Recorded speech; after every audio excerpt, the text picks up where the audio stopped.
अस्सलाम वालेकुम। Face to face में मैं हूं फराह हाशमी और आज हम बात कर रहे हैं अमेरिका ईरान के एक दूसरे पर हौलनाक हमले। जी हां, पेट्रोल की कीमतें फिर से बढ़ चुकी हैं। आइए आज के शो में अपने पैनलिस्ट को वेलकम करते हैं और उनसे आगे बात करते हैं। जी हां, हमें ज्वाइन किया है रिटायर्ड रज़ा हैदर साहब ने और उन्हीं के साथ हमें ज्वाइन किया है ब्रिगेडियर रिटायर्ड हारिस नवाज साहब ने और last but not the least हमें ज्वाइन किया है शहजाद हुसैन भट्ट साहब ने। आप तीनों का बहुत बहुत शुक्रिया ज्वाइन करने का। सबसे पहला सवाल मैं रज़ा हैदर साहब से करना चाहूँगी कि एक बार फिर जो जंग हमने सोचा था कि थम गई है वक्ती तौर पर, वो ज़्यादा देर तक कायम नहीं रही और एक बार फिर ईरान अमेरिका ने एक दूसरे पर हमले कर दिए। अब इस वक्त पूरी दुनिया जो है परेशान है। क्या होने जा रहा है, क्या कहेंगे आप कि हमें किस तरीके से तैयार रहना है इन अपकमिंग डेज में? हाशमी, पहले तो प्रोग्राम में दावत देने का, और बहुत ही ऐसा सवाल है जो कि हर के जहन में है। देखें, यूएस ने पिछले 3 दिन में 300 टारगेट्स को अटैक किया, जिसमें 140 आज अटैक हुए और इसमें रिटेलिटरी रिस्पॉन्स जो ईरान ने दिया वो भी हमें पता है कि गल्फ कंट्रीज पे अटैक है। तो एक तरह से एक जंग शुरू हो गई है। लेकिन मैं इसको एक और एंगल से देखता हूँ। मेरा एनालिसिस ये है कि जो थॉमस शेलिंग ने कहा था ना, राइटनेस थ्योरी या बार्गेनिंग थ्योरी, कि जब भी आप डील के क्लोज होते हैं तो आप प्रेशर टैक्टिक्स यूज करते हैं और आप मोर मार्जिन लेना चाह रहे होते हैं, और यही प्रेशर टैक्टिक्स है जो अब यूएस अप्लाई कर रहा है। उसी तरह से ईरान भी स्ट्रेट ऑफ हुर्मुज़ के शक्ल में इसको इस्तेमाल कर रहा है, ताकि जब हम डील के क्लोज जाएं तो वापस जो मार्जिन है डिस्कशंस का, नेगोशिएशंस का, ज्यादा हो। एक ये एंगल है। दूसरा एंगल ये है कि जो एमओयू है वो एक तरह से एक विनिंग डॉक्यूमेंट है फॉर ईरान। आपने देखा होगा कि उसमें ईरान को स्ट्रेट ऑफ हुर्मुज़ भी मिला है, उसमें $300 बिलियन इन्वेस्टमेंट्स भी हैं, उसमें फ्रोजन एसेट्स भी अनफ्रीज हो रहे हैं, सैंक्शंस की बात भी हो रही है, लेबनान भी है। अब उस पर एक बहुत ज्यादा प्रेशर है यूएस के ऊपर इजराइल का, क्योंकि इस सारे गेम में जो स्पॉइलर है मैं समझता हूँ वो इजराइल है। इजराइल का एक प्रेशर है कि हमने ये एमओयू तो कर लिया है, लेकिन जो हमारी फाइनल डील है जो कि 60 डेज के बाद है, वो इस तरह की नहीं होनी चाहिए और उसमें हमें कुछ मार्जिन मिलने चाहिए। ब्रिगेडियर साहब, मैं आपसे यह जानना चाहता हूं कि अगर जंग हम मान लें कि शुरू हो चुकी है, तो बराह रास्त जंग जो है ये सिर्फ 2 ममालिक की रहेगी या पूरा मशरक़ वुस्ता जो है अब इसकी लपेट में आने लगा है? और साथ साथ क्या अमरीकी अड्डे, इसराइल और खलीजी ममालिक जो है वो फौरी तौर पर फ्रीक बन जाएंगे? ये तो फिर पंडोरा बॉक्स खुलता नजर आ रहा है ब्रिगेडियर साहब। देखें भट्ट साहब, बात यह है कि ये देखना चाहिए कि हमें कि क्या पूरी दुनिया जंग चाहती है। Nobody in the world want war, only Israel, no one else. और हमें यही, और इजराइल तो यही चाहता है ना कि वो लड़ाई हो और ईरान बिल्कुल मिलिटरीली जीरो हो जाए, और उसके बाद उसकी मिसाइल कैपेसिटी, उसकी ड्रोन कैपेसिटी, उसकी रिजीम चेंज, मर्जी के रिजीम वो रिकग्नाइज कर ले इजराइल को, और जब वो दोबारा मिडिल ईस्ट तरफ अपने जो होता है ग्रेटर इजराइल पे जाए तो उसको पीछे कोई थ्रेट ना लगे। ये उसका डिजाइन है। ईरान को समझ होनी चाहिए कि Iran has on upper hand. Iran high moral ground पर है, उसने गेन किया है militarily, they have reemerge as a very strong military power. इसको कायम रखने के लिए, और जो मुआहदा पाकिस्तान ने इतनी एफर्ट की है, हमारे फील्ड मार्शल दिन रात लगा के ये एफर्ट करवा दिया मुआहदा, इसको कायम रखने के लिए रिस्ट्रेन शो करें। यहाँ पर बहुत मेच्योरिटी प्रॉब्लम वहाँ पर ये है कि वहाँ पर 2 ग्रुप्स हैं। ये जो IRGC हैं, ये मेरे ख्याल में ईरान की गवर्नमेंट के कंट्रोल में नहीं है, जिसकी वजह से ये प्रॉब्लम होती है। अदरवाइज अगर ये समझ जाए इस बात को, हकीकत को, कि ईरान बहुत बेनिफिट्स है इस अकॉर्ड के अंदर, तो फिर ये प्रॉब्लम नहीं होगी। जो आपने बात की है ये लेकर जाऊंगा मैं एयर कमोडोर साहब के पास। कमोडोर साहब, खित्ता एक तवील और महंगी जंग की तरफ जा रहा है। ब्रिगेडियर साहब जैसे फरमा रहे हैं, आप भी फरमा रहे हैं, और मुझे तो लग रहा है ये तजर्बा जो अमेरिका का है ये पहले भी हो चुका है। अफगानिस्तान में और इराक में भी ये काम, लंबी जंग और महंगी जंग लड़ चुका है। जो उसने फ़ायदा लेना था आपको भी पता है, मुझे भी पता है। मैं जानना ये चाहता हूँ, एक तो आप इस बात को किस नज़र से देखते हैं, और दूसरा ये बताएं कि अगर आपना हरमस बंद होती जा रही है तो फिर तेल का बहरान, तो फिर दरपेश पाकिस्तान को भी हो जाएगा, मेरा पाकिस्तान भी मुलव्वस इसमें आ जाएगा। और आलमी मैशत का उसको झटका जो मैं फील कर रहा हूँ वो 1973 में आपको याद होगा जो बड़ा झटका लगा था, वैसा ही झटका मेरे पाकिस्तान को खुदा ना खास्ता लगने तो नहीं जा रहा। जी भट्ट साहब, आपके सवाल के दो पार्ट है, मैं एक एक करके जवाब दूंगा। पहले जो आपने बात की ना वो है, मैं उसको बल्कि एक इंटरनेशनल रिलेशंस की एक थ्योरी है रीजनल सिक्योरिटी कॉम्प्लेक्स बैरी बुजान की, उसके लेंस से देखना चाहूंगा, जो कहता है कि मिडिल ईस्ट का जो रीजनल सिक्योरिटी कॉम्प्लेक्स है वो एक बहुत ही वॉलेटाइल है, अनसर्टन है। रीजन बीइंग ये है कि वहां पर एक पावरफुल स्टेट है और बाकी वीक स्टेट है, और वो पावरफुल स्टेट उन वीक को हमेशा तंग करती रहेगी और करती रहती है। ये पावर ऑफ बैलेंस जो है ना इस वक्त मेंटेन हो रहा है। ईरान ने इजराइल को ये पावर ऑफ बैलेंस खत्म कर दिया, पावर बैलेंस कर दिया। जब तरफा जो एक इजराइल का इन्फ्लुएंस था ओवरऑल वो कम हो रहा है। मैं समझता हूँ इसमें मेरा अपना एनालिसिस ये है कि जो न्यू लिबरलिज्म है वो इस वक्त मिडिल ईस्ट में प्रिवेल होना चाहिए। इस वक्त मिडिल ईस्ट में गल्फ कंट्रीज को, ईरान को, टर्की को, इन सबको मिलकर एक आपस में बैठना चाहिए, एक जॉइंट स्ट्रेटेजी बनानी चाहिए, एक जॉइंट फोर्स बनानी चाहिए और ये सारे मसले आपस में हल करने चाहिए, जिसमें strait of Hormuz is one of them. अब आते हैं स्ट्रेट ऑफ हुर्मुज़ की तरफ। स्ट्रेट ऑफ हुर्मुज़, और जिसने आपने 1973 की बात की कि जब ये अरब वॉर हुई थी, अरब इसराइल वॉर, और 73 में जो $1 से $8 बैरल पे चला गया था उस वक्त तेल, तो आज वही हो रहा है कि 67 से 100 भी क्रॉस कर रहा है। देखिए उस वक्त भी इम्पैक्ट यही हुआ था कि पूरी दुनिया लॉक हो गई थी, लेकिन अब जो इम्पैक्ट हो रहा है प्रॉब्ली उसका इससे भी ज्यादा है। अब क्योंकि दुनिया बहुत ज्यादा इंटरकनेक्टेड है, एक कॉम्प्लेक्स इंटरडिपेंडेंसीज ज्यादा है, तो उसका इम्पैक्ट हो रहा है। नेचुरली जब सब पर इम्पैक्ट हो रहा है तो वो पाकिस्तान पर भी होगा, और ऑयल का तो इम्पैक्ट डायरेक्ट आपकी इकोनॉमी पर होता है। पाकिस्तान का रोल पहले ही इसमें बड़ा पॉजिटिव रहा है, क्योंकि पाकिस्तान ने ही एक्चुअली इस रीजन को इस जंग से निकाला है। मैं समझता हूँ बिल्कुल जो ब्रिगेडियर साहब कह रहे हैं कि इस वक्त बहुत वाइजली प्ले करना होगा दोनों पार्टीज को, स्पेसिफिकली ईरान, क्योंकि ईरान ये जंग तकरीबन जीत चुका है और अब उसको इस अपने इन MOU के क्लॉजेस को एग्जीक्यूट करना है, इम्प्लीमेंट करना है, या ये कह लें कि उसको एक डील में कन्वर्ट करना है, जो कि यूनाइटेड नेशन सिक्योरिटी काउंसिल की स्टैंप लगी हुई है जिसके ऊपर, जो कि 14th क्लॉज है इस MOU का। अगर ऐसा हो जाता है मैं समझता हूँ कि आइंदा के लिए भी यहाँ पे सुकून हो जाएगा, और ये जो उसमें बात सैंक्शंस रिमूवल की भी हो रही है तो ट्रेड भी स्टार्ट हो जाएगा, जिसका सबसे वाला फायदा शायद हमें ही होगा बीइंग द नेबर। और अगर ऑयल और गैस ईरान से थ्रू हो जाती है तो उसका भी बेनिफिशियरी हम ही है। शायद सोचने पे हम मजबूर हो रहे हैं कि ईरान इस बार थोड़ा सा जिद करने पे मजबूर कर रहा है अपने आप को, अपनी पॉलिसीज और MOU को मुकम्मल ना होने की वजह से हमें लग रहा है कि वो अब जिद पर आ चुका है। एक अगर ये ऐसा है तो अब उसको क्या करना चाहिए? और दूसरा सवाल ये कि अभी हमने सुना अमेरिकन सेनेटर लिंडसे ग्राहम की मौत के हवाले से, और ये मैं बताती चलूँ कि वो बहुत ही प्रो इसराइल रहा है और उसकी पूरी कोशिश रही है कि किसी तरीके से जो है इसराइल अपने मुफादात में कामयाब हो सके। तो आपको क्या लगता है उसकी मौत के बाद क्या कुछ डिफरेंट पॉलिसीज़ आएंगी, स्ट्रेटजीज़ में कोई हमें कोई चेंज नज़र आएगा? प्लीज़ बताइएगा हमें। देखिए, एक तो बात यह है कि जो हम पहले बात कर रहे हैं, अब ये जो ईरान है बिल्कुल उनको अपर हैंड है, they should be feel happy. बड़ी दुनिया को बता दिया कि बड़ी रेजिलिएंट कौम है, पूरी कौम इकट्ठी हो गई है। शहादत अली खामनेई जो उनके रहबर आला थे, उनकी शहादत से पूरी ईरान इकट्ठा हो गया, और जिस तरीके से एज कौम उन्होंने लड़ाई की, ये बहुत कम मिसाल मिलती है। बिल्कुल active, you wanted whatever you wanted your gain, now इस गेन को इसको कंट्रोल कर, don't let it go, don't इसको लूज नहीं कर। इसके लिए एक ये जो इस्लामिक रिकॉर्ड है, इसको मुआहदे को वो मंतकी अंजाम तक। सेकंड जो बात है लिंडसे ग्राहम की, देखें ये अल्लाह ताला की मर्जी है, नेचुरली हमें बहुत अफसोस भी करना चाहिए, लेकिन ओवरऑल बड़ा फर्क पड़े, because he was totally in favour of Israel. वो हमेशा प्रो इजराइल थे, और इसमें काफ़ी उसको फ़र्क पड़ेगा, पॉजिटिव चीज़ें आएंगी, पॉजिटिव वाइब्स आएंगी। मे बी अल्लाह कोई बेहतरी है इसमें, we have nothing to decide कि किसी ज़िंदगी की मौत की बात है, लेकिन इससे ईरान के लिए बेहतरी होगी। और मेरे ख्याल में भी सम मॉडरेट वॉइसेस वहाँ से ईरान से, अमेरिका से और आए हैं जो कि इस कॉन्फ्लिक्ट को और डिफ्यूज करें।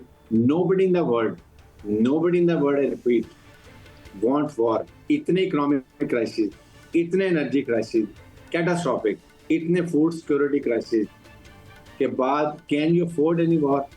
दुनिया नहीं अफोर्ड कर सकती, और अगर हो गई तो it will be a big catastrophic. Let me tell you, ये अमेरिका इसको अफोर्ड, पूरी दुनिया इसको नहीं करने देगी लड़ाई। खलीजी मालिक का सबसे बड़ा प्रेशर है अमेरिका के ऊपर, please don't go for war. They have already been let down by the Americans. बड़े नाराज हैं अमेरिका से वो भी, कि जब वक्त आया सिक्योरिटी का तो जाके इजराइल की सिक्योरिटी पे चले गए, इनको छोड़ दिया। इसलिए वो आप दूसरी तरफ पावर्स के देख रहे हैं कहाँ हमें जाना है, क्या करना। तो आई थिंक ये और सिनेरियो बनता है इस वक्त, इसलिए ईरान को बहुत सोच समझ के स्टेप लेने की जरूरत है। ब्रिगेडियर साहब, आपने 2-3 दफ़ा फरमा दिया है कि ईरान को मुआहदा कर लेना चाहिए, जंग जीत गया है, लेकिन वो कहते हैं कि जो मुआहदे की शिक है जल्दी में अगर की जाए तो कल को फिर जंग का आगाज़ हो सकता है। वो पंजाबी में कहते हैं पक्के पक्के पाँव आ रहा है ईरान। तो इस सूरत हाल में आप देखें यूनाइटेड नेशन की भी वो क्या करते हैं और किस तरह के मुआहदे होते हैं। पैसे ईरान को दे नहीं रहे और सिर्फ कह रहे हैं कि मुआहदे 14 नकात आपने भी पढ़ लिए, वो मैट्रिक में भी पढ़ते 14 पॉइंट्स ऑफ कायद, और अब ये 14 नकात ईरान अमेरिका के पढ़ लिए हमने। तो आप समझते हैं कि ईरान के साथ राइट दिखाकर लेफ्ट नहीं मारा जाएगा? एम आई राइट और रॉन्ग सर? देखिए भट्ट साहब, ऐसा मतलब है ना, इसका मतलब ये है कि आप पाकिस्तान को कॉन्फिडेंस में लें, तुर्की को कॉन्फिडेंस, कतर को लें जिन्होंने ये मुआहदा कराया है, उनको कहें अमेरिकन से बात करें, please expedite, honour your commitment. आपने जो कमिटमेंट की है, अगर उनको देखें, उन्होंने गैस ऑयल उन्होंने अलाउ कर दिया बेचना बिल्कुल खुला, और कितनी बड़ी ये फेवर आपको मिली है कि इससे, और मार्केट प्राइस के ऊपर जिसको मर्जी ऑयल में, कितनी बड़ी ये फायदा आपको होगा। नंबर 2, उन्होंने ये भी कह दिया हम $300 बिलियन का वो भी करेंगे, प्लस एसेट रिलीफ। तो अब इसको आपने कहाँ बात करनी है? टेक्निकल टीम के अंदर। जब टेक्निकल टीम बैठेगी तो वहाँ 3 टेक्निकल टीम है ना, न्यूक्लियर के ऊपर, इकोनॉमी के ऊपर, और नंबर 3 इजराइल की, और जो ये वॉर के ऊपर, ये 3 टीम लेबनान के ऊपर। तो ये जब टेक्निकल टीम में हमें ये कोशिश होनी चाहिए कि हम इतने कंडूसिव एनवायरनमेंट क्रिएट कर रहे हैं कि ये टीमें जल्दी बैठें। जब टीमें बैठेंगी तो मुज़ाकरात शुरू होंगे, तो आइस मेल्टिंग, हाँ पोस्टरिंग चलती रहेगी, वो अपनी पोस्टरिंग करेंगे, जी हम ये कर देंगे, ईरान इधर से कहेगा ताकि वो कहीं कंसेशन ले लें। वो होता है इसमें जब आपकी नेगोशिएशन होती है। डोंट बदर अबाउट दिस, उसको एक से सुने कि डोमेस्टिक कंजम्पशन के लिए होता है, it is not international consumption के लिए। लेकिन मुज़ाकरात चलते हैं, मुज़ाकरात चल रहे हैं, जंगबंदी में छोटी भी चीज़ और variation doesn't matter, as long as मुज़ाकरात हो रहे हैं, वी शुड बी होपफुल कि इंशाल्लाह it will reach to a logical conclusion. Thank you so much brigadier साहब। एयर साहब, आपसे मेरा ये आखिरी सवाल होगा, क्योंकि पाकिस्तानियों को जैसे ही पता चलता है कि स्ट्रेट ऑफ हॉर्मुज़ बंद हो गया है, पेट्रोल की कीमतें बढ़ चुकी हैं। अभी हमने देखा थोड़ा सा इजाफा किया गया, लेकिन सुनने में आ रहा है कि कहीं 700 से लेके 800 रुपए फ़ी लीटर पेट्रोल ना हो जाए, और अगर ऐसा होता है तो क्या होने वाला है, कितने लोगों की जॉब्स जाने वाली, किस तरीके का इम्पेक्ट पाकिस्तान पे पड़ेगा? जी फराह, देखें ये एक प्रिजम्पशन है कि यहाँ तक पेट्रोल जाने वाला है। जिस तरह ब्रिगेडियर साहब ने बात की कि Iran is very close to the deal, और मेरा भी यही ख्याल है कि ये डील ही होगी। देखिए थोड़े से स्टैट आप देखें ना, ईरान इस वक्त कहाँ खड़ा है। पहली बात तो ईरान का जो पावर है, जिसको हम एलिमेंट्स ऑफ पावर कहते हैं ना, जिसमें एक पॉपुलेशन और मिलिट्री और उसका साइज होता है, 73 टाइम्स बड़ा है ईरान इजराइल से, ठीक है। 10 टाइम्स पॉपुलेशन है इसकी। मिलिट्री में फायर पावर इंडेक्स ने अभी इसको इजराइल के बराबर कर दिया है। इजराइल 15 पर है, 16 पर है वर्ल्ड। लोग ये समझते हैं कि ईरान बहुत वीक है। और साथ अगर हम इसकी नेशन रिजॉल्व पे देखें तो वो हमें इमाम खुमैनी के जनाजे में नजर आ गया, नेशन रिजॉल्व। तो ये जो प्रिजम्पशन है ना कि ये बहुत देर तक जाएगा, मैं इससे एग्री नहीं करता। मेरा अपना एनालिसिस ये है कि ईरान इस वक्त एक स्ट्रॉन्ग फुटिंग पे खड़ा हुआ है। ये प्रेशर मैसेजिंग है दोनों साइड से बिफोर द डील रीच, जो कि अब तो 35 डेज ही रह गए उसके 60 होने में, या वो इंक्रीज भी हो सकता है। और स्ट्रेट ऑफ हॉर्मज़ उसी का एक प्रेशर टैक्टिस है। देखिए स्ट्रेट ऑफ हॉर्मज़ कभी भी इस जंग का पार्ट था ही नहीं। JCPOA जब हुआ है 2016 में, जो बाइडन ओबामा ने किया था, उसमें तो स्ट्रेट ऑफ हॉर्मज़ का जिक्र ही नहीं था। That was only the nuclear and that was only the sanctions. 2 part थे उसके खाली, कि आप सिविल न्यूक्लियर डील करें, आप सिविल न्यूक्लियर प्रोग्राम जारी रखेंगे 3.67%, और आपसे आइए एक इंस्पेक्शन कराएंगे, हम सैंक्शंस उठा देंगे, दैट इज ऑल। ये तो एक ईरान ने स्ट्रेट ऑफ हॉर्मज़ को क्रिएट किया एज ए स्ट्रेटेजिक वेपन जो कि अब डिप्लोमेटिक वेपन भी है, इकोनॉमिकल वेपन भी है और मिलिट्री वेपन भी है। और अब उसी के ऊपर सारा भवर पूरी वॉर की डिस्कशन आप देखिए स्ट्रेट ऑफ होर्मुज के ऊपर चल रही है। ये एक ईरान की बहुत बड़ी कामयाबी है कि सारी चीजों को कंसोलिडेट करके वो होर्मुज पे ले आया। और होर्मुज का जो क्लॉज है इस MOU के अंदर वो इतना खूबसूरत लिखा हुआ है, जिसमें आई एम श्योर कि उसमें पाकिस्तान ने भी बहुत हेल्प की होगी, कि 60 डेज तक टोल फ्री है और उसके बाद वो फिर ओमान के साथ डिस्कशन करेंगे, जो कि आज वो ओमान के साथ कर भी रहे हैं, बाकी पर्शियन गल्फ के, यानी उसके बाद वो टैक्स का भी चांस है। तो सारी साइड्स जो है ना वो ईरान को सपोर्ट कर रही हैं, फेवर कर रही हैं। ये एक मैं समझता हूँ जो इस वक्त बंद हुआ है ये प्रेशर टैक्टिक्स है। जैसे ही नेगोशिएशन स्टार्ट होगी, जो कि एक्सपेक्टेडली में हाल नेक्स्ट वीक या 10 डेज में है, ये दोबारा से खुल जाएगा और प्राइसेस वापस बिल्कुल बिल्कुल। थैंक यू सो मच रजा साहब और हमारे तमाम मेहमानों का। ब्रिगेडियर साहब आपका ही बहुत है। यहाँ पे एक छोटा सा ब्रेक लेंगे और उसके बाद अपनी डिस्कशन को कंटिन्यू करेंगे। Welcome back to face. चीन भारत बांग्लादेश में खौफनाक सैलाब। चाइना है वो तकरीबन कई सालों से प्लानिंग कर रहा है इसको प्रिवेंट करने की, लेकिन उनसे भी काबू नहीं पाया गया। तो पाकिस्तान क्या तैयार है या इस बार भी सोसाइटीज डूबेंगी? देखिए काबिल एहतराम फराह हाशमी साहब, पूरी दुनिया में क्लाइमेट चेंज आ रहा है। मतलब कि आप ज़रा 2-4 इंटरनेशनल मीडिया को स्टडी कर लें, सीधी सी बात आ जाएगी। अगर आप चाइना की बात कर रही हैं तो 1300 से ज़ायद वहाँ पर दरख्त गिर गए, वहाँ पर 700 से ज़ायद जो है वो गाड़ियाँ तबाह जड़ों से उखड़ गए। पूरा में ये देखें ना, जैसे आपकी स्क्रीन पर चल रहा है इस वक्त कि जनाब फ्लड आ गया, फ्लड सब कुछ बहा कर साथ ले गया। इसी तरह आप चाइना से निकले, हालांकि चाइना वो कंट्री है जिसने ज़ाब्ता मुकम्मल तैयारी की हुई है, लेकिन उसके बावजूद भी जब पानी आता है तो पानी फिर देख रहा है, पानी किसी को अपने आगे खड़ा नहीं होने देता। ये चाइना में है। लेकिन अगर आप ताइवान की बात करेंगी तो ताइवान में भी तेज़ हवाओं शदीद बारिशों के बायस वहाँ भी सैलाब आ गया। अच्छा 134 के करीब वहाँ भी अफराद जो हैं ज़ख्मी और हलाकतों की इतला है।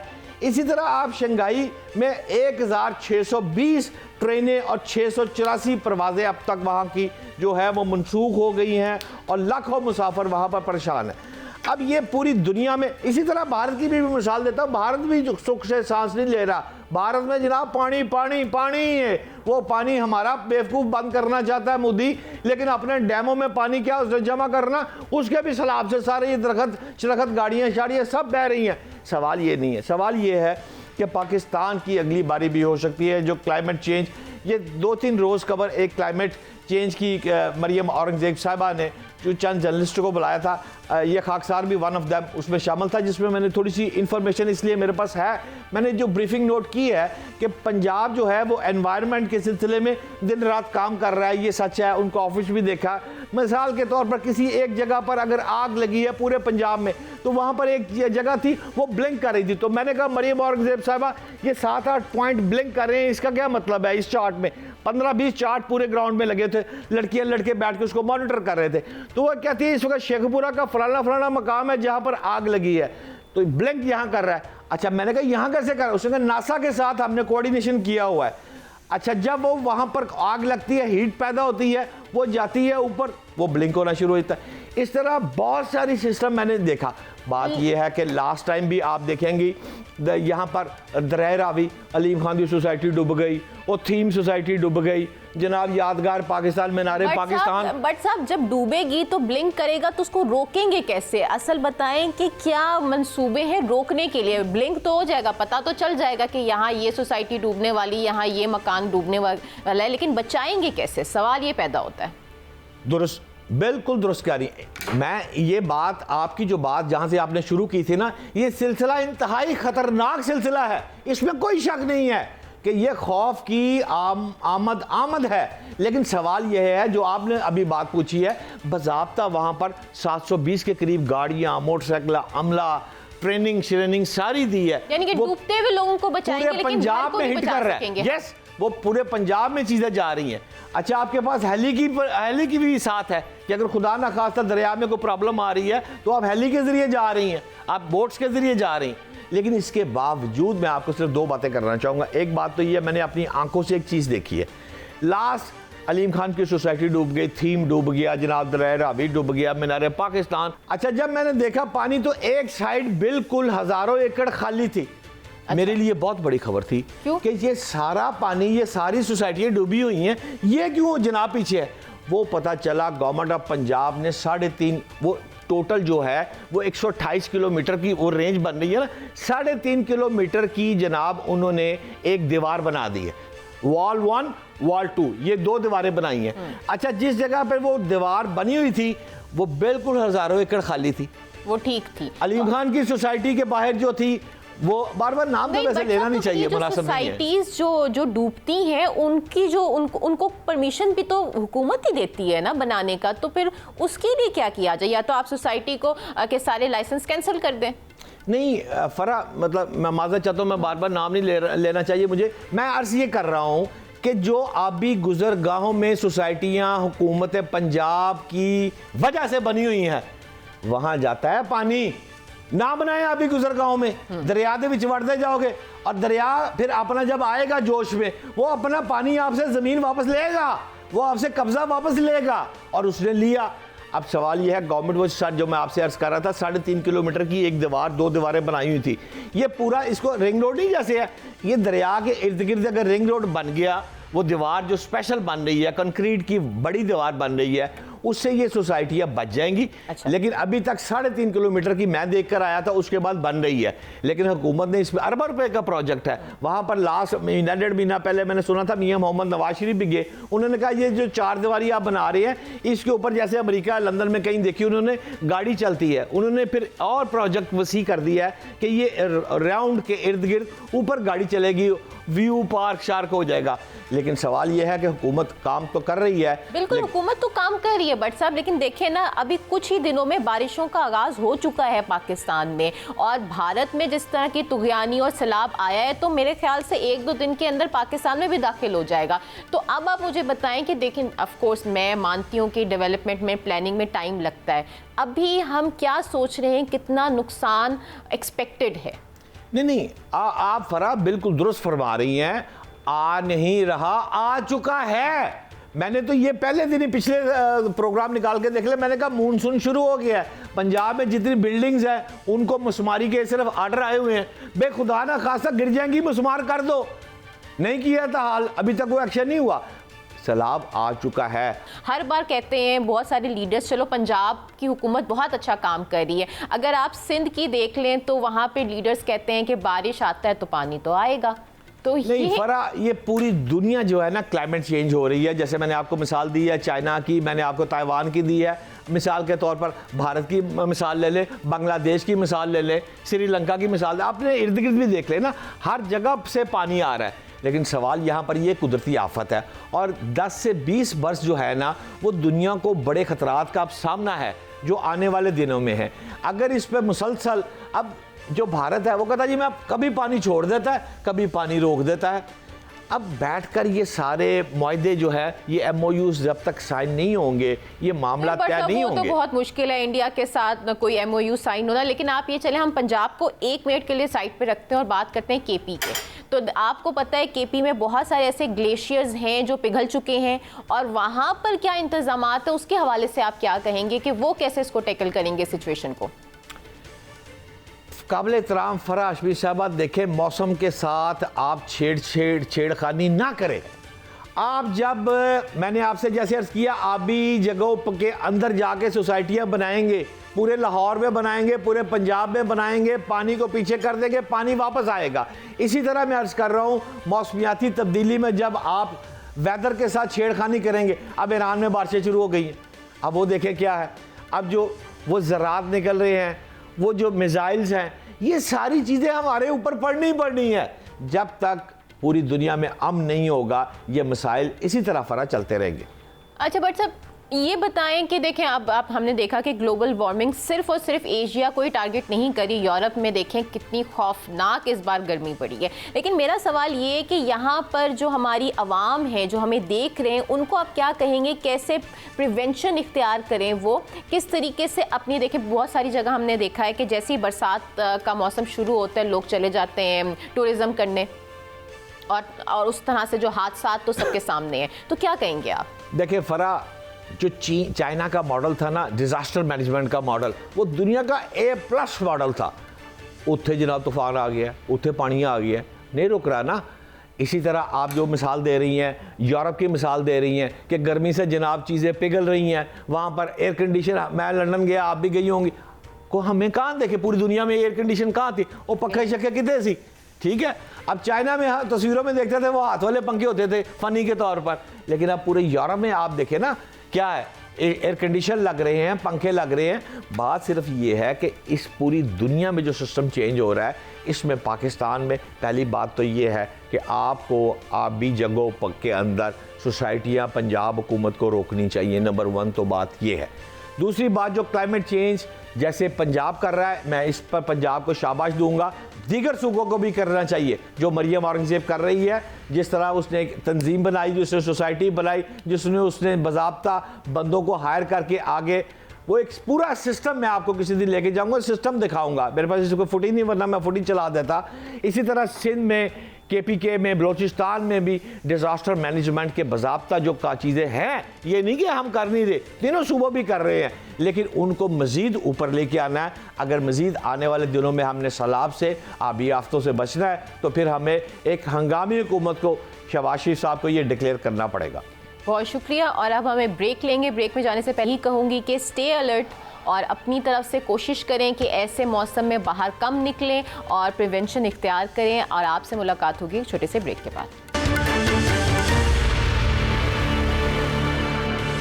Welcome back from the break. आप देख रहे हैं फेस टू फेस। अगर मैं कहूँ कि अब एक और नया बिल पास होने वाला है, जिसके हवाले से पूरी इंटरनेशनल मीडिया भी हैरान है कि जी हाँ, ब्लू पासपोर्ट होल्डर्स जो इस वक्त पाकिस्तान में अराउंड 57,000 है, उनको ताहयात ब्लू पासपोर्ट दिया जाए। यानी कि अब सिचुएशन ये है कि लोग हैरान हैं कि इसकी वजह और इसके नुकसानात क्या है। हमारा इमेज बेहतर होने से के बजाय और ख़राब होगा इंटरनेशनल लेवल पर। आइए पूछते हैं भट्ट साहब से। जी भट्ट साहब, कितनी अजीब बात है। काबिल एहतराम फराह हाशमी साहबा, ये स्टोरी मैंने देखी है जिस पर आप बात कर रही हैं। ये KPK खैबर पख्तूनख्वा के जो वज़ीर इत्तलात हैं शफी जान, उनकी स्टोरी है। असल में उसने एक फिगर दिया है 57 का, 57। वो कहते हैं कि 57,000 ब्लू पासपोर्ट जो हैं वो कौमी असम्बली अरकान और सेनेट अरकान को लाइफ टाइम पासपोर्ट मिलते हैं। सानू भी जनाब दियो, असी भी जनाब पासपोर्ट लेना है, असी कल नू नहीं भी रहेंगे, फिर भी ये पासपोर्ट हमको फॉर एवर, जब तक तायात है, हमें मिलनी चाहिए। यही सवाल है आपका? बिल्कुल ऐसा ही है। अच्छा, कहाँ होता है ये? अब ये सवाल आपका है, मेरा नहीं है।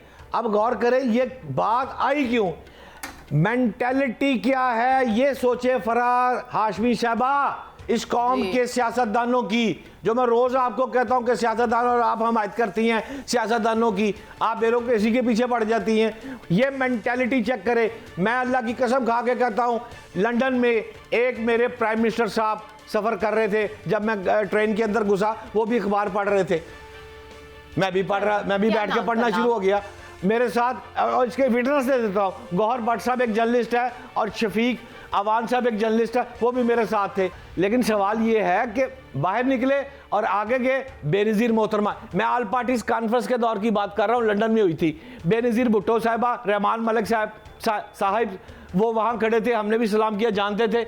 शवारमे की दुकान पे शवारमा खिलाया, पैसे रहमान मलिक ने दिए, शफीक अवान ने भी खाए, गौहर भट्ट ने भी खाया, मैंने भी खाया। मेंटालिटी साबित कर रहा हूँ, पाकिस्तान में यही अफराद आएंगे। ये ब्लू पासपोर्ट की कहानियाँ, ये जनाब वड्डी वड्डियाँ गड्डियाँ, ये डाले, ये रूट लगे होंगे, और 6,000 बंदा रूट से लगता ही। को वड्डा चौधरी साहब आते ना जो PM लेवल का बंदा, तो आप जाके चेक करें कितने बंदे लगते हैं। तो भट्ट साहब, सिर्फ बाहर यही लोग जा सकते हैं ब्लू पासपोर्ट वाले? जो पाकिस्तानी ग्रीन पासपोर्ट वाले हैं, वो 40,000 पैसेंजर्स को ऑफलोड किया गया जिनके पास वीज़ास थे। मुझे बताएं, तो आप ये कहना चलें, पहले तो पाकिस्तान में सिर्फ ब्लू पासपोर्ट वाले ही गुजारा कर सकते हैं, पैसे कमा सकते हैं, और अब बाहर भी सिर्फ वही जा सकते हैं। फराह हाशमी साहब, अगर आप मुझे पहले बताती तो मैं ज़रा तैयारी से आता। मेरे पास कंफर्म एक रिपोर्ट पड़ी हुई है जिससे बाहर के ममालिक ने क्लियर कट रिटर्न लिख के दिया हुआ है और शिकायतें आ रही हैं कि इसको कम किया जाए। इस वक्त अगले प्रोग्राम में मैं आपको तफसील भी सारी वो बाज़ाब्ता उसका डायरी नंबर भी दे दूंगा। ब्लू पासपोर्ट को कम किया जाए। जी हाँ, शिकायतें आ रही हैं अभी तो हम तो कह रहे हैं कि ताहयात दे दिया जाए, उनके अच्छा। बच्चों को शायद नेक्स्ट नस्ल को भी दे दी जाए। अच्छा, ये तो केपीके की बात कर रही हैं। मैं आपको एक मजेदार सी पंजाब की कहानी सुना दूं। मेंटालिटी है पंजाब के बंदों की देखिए क्या है। एक जिस तरह होता है ना, पंजाब असेंबली का इजलास आप भी अटेंड करती है, मैं भी करता हूँ जाके। इसके साथ साथ आपको ना एक इजलास के साथ साथ कमेटियाँ बनी होती हैं। बहुत सारी भाभी उस्मा बुखारी के जो हस्बैंड है ना, समीउल्लाह खान साहब, वो बहुत सीनियर आदमी हैं, वो ऐसी कमेटियों को नॉर्मली हेड भी करते हैं। अच्छा, एक कमेटी का इजलास हो रहा था मुख्तसर, उसमें जनाब एक एमपीए थे ये रावलपिंडी से। वो रावलपिंडी साहब के जो एमपीए थे उनको डीपीओ साहब पेश हुए, उसने सलूट नहीं मारा। उसने कहा मैं इजलास छोड़ के जा रहा हूँ, मैं यहाँ नहीं बैठूंगा। वो क्यों सर, क्यों है सर? इजलास तितर बितर हो गया कमेटी का। वो जड़ा इस्तेकाक कमेटी का इजलास साथ वाले कमरे में होता है पंजाब असेंबली के, इस्तेकाक कमेटी का इजलास सारा खराब हो गया। उन्होंने क्यों? उसने कहा मुझे सलूट नहीं डीपीओ ने मारा, आइन कानून के तहत जब पंजाब असेंबली में आएगा तो ये सलूट मारेगा। उसने भी माजरत की, डीपीओ ने भी, चौधरी साहब ने भी कहा चलो राजीनामा होया, सलूट मारे, वापस चले गए। अब मेंटालिटी चेक करें जरा, सलूट ना मारने पर इजलास का रफड़ पै गया। ये है अरकान असेंबली। नहीं तो आप मुझे बताएं ना, जो 7 से 8 लाख नौजवान जो है वो छोड़ चुके हैं पाकिस्तान, और जब उनसे कोई पूछे कि भाई पाकिस्तान से मोहब्बत नहीं है, मुल्क से मोहब्बत नहीं है, तो वो कहते हैं कि हम इस मुल्क में रहें जहां पर दुकानें तोड़ दी जाती हैं। नई हुकूमत जो भी इस वक्त पंजाब की हुकूमत है वो बेतहाशा जो कहें कि बेरोजगार करने के लिए लोगों की दुकानें तोड़ रही है। तो क्या कहेंगे आप?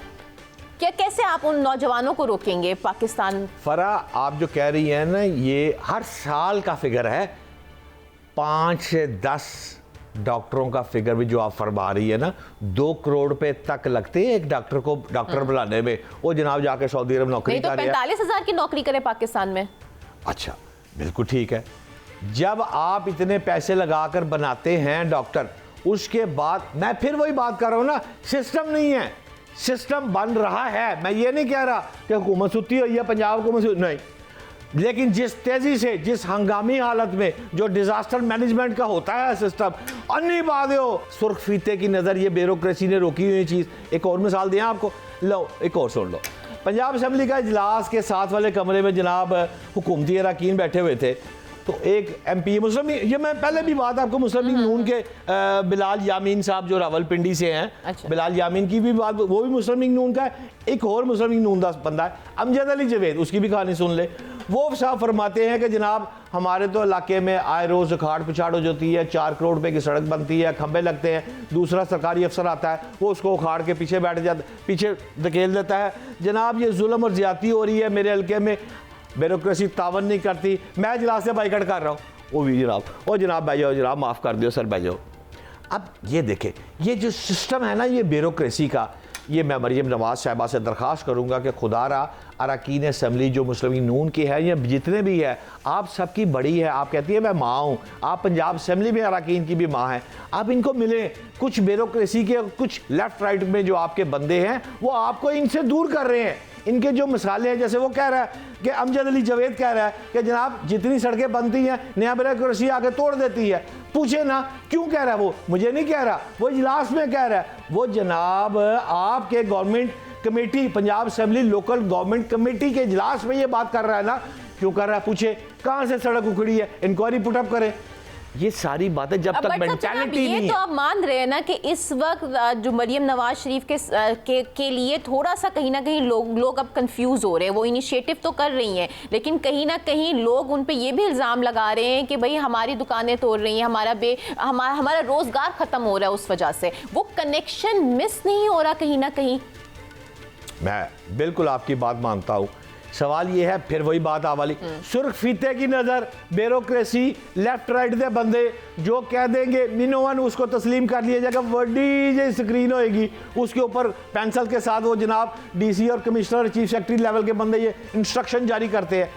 उस पर सेकेंड ओपिनियन तहकीक होनी चाहिए कि 200 दुकान पार्टी चौक, दातागंज बख्श, अली हजवेरी अल मारूफ दातागंज बख्श रहमतुल्लाह अलैह के मज़ार के साथ भाटी चौक है, साथ लोहारी चौक है, शालबी में भाटी चौक में 200 दुकान, शालबी में 350 दुकान।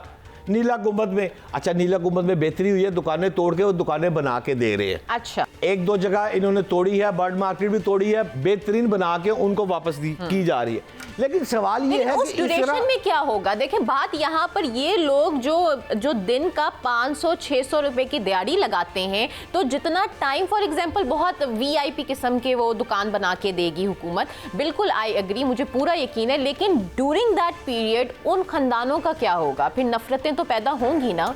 ठीक कह रही हैं फरा, इस तरह नफरतें पैदा हो रही हैं। मैं बिल्कुल आपकी बात से, आप पॉलिटिकल लोग हैं, इन्होंने इलेक्शन लड़ना है, आवाम के पास ही जाना है ना।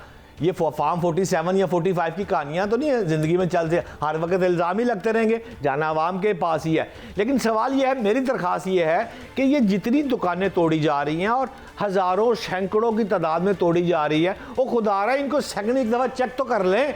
एक डीसी आया, उसने बात कह दी, लाल निशान लाए, अगले दिन बुलडोजर फेर दिया।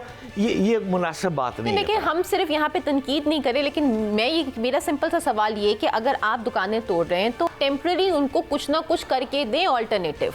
और साथ ही साथ देखिए इस बात ये है कि सिर्फ अगर हम छोटी दुकानों की बात नहीं करें, हम बहुत सारी ऐसी सोसाइटीज़ के बारे में बात कर रहे हैं। बहरिया टाउन हमारे पास प्राइम एग्जांपल है कि उसको कैसे डील किया गया, वो भी तो फिर इलीगल ना फर्ज ज्यादती कर रही हैं आप। बहरिया टाउन की बात ना करें, आगे मलक रियाज बेचारा बाहर बैठा हुआ है और उसकी आने के और जाने की पाकिस्तान बातें हो रही हैं, और रोजाना टीवी पे चलता है कि जी मलक रियाज को गिरफ्तार करके लाया जाएगा, पैसे दिए जाएंगे। वैसे इतना मुश्किल कुछ ही नहीं हो जाए, आप मलक साहब को छोड़ दे, रहने दे, मेहरबानी करें। क्यों ना करूं भाई, जरूरी है बात करना। चले खैर, इस पे हम दोबारा गुफ्तगू करेंगे। इस वक्त प्रोग्राम का वक्त हुआ जाता है खत्म। आपसे मुलाकात होगी नेक्स्ट एपिसोड में। This was your host Farah Hashmi signing out. Pakistan जिंदाबाद।